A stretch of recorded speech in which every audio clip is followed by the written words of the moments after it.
Klaus. Yes, Klaus, please install the tire on our machine.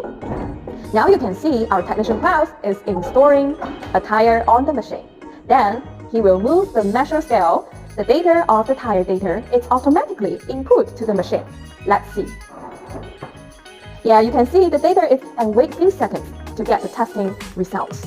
Now you can see our tire is rotating.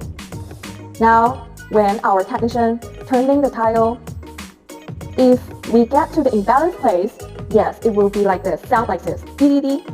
Let's try again. DDD. Yes, just like that. We can get the imbalance place. Operation very carefully.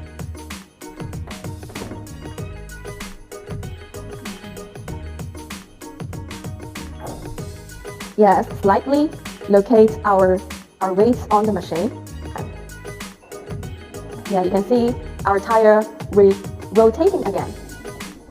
Great, we can see the tire inside and outside imbalance weight both is 0 gram and 0 gram. Excellent. You can see the operation is so simple. Okay, now our technician Klaus is ready to change the tire on the front. You can see the front side of the tire.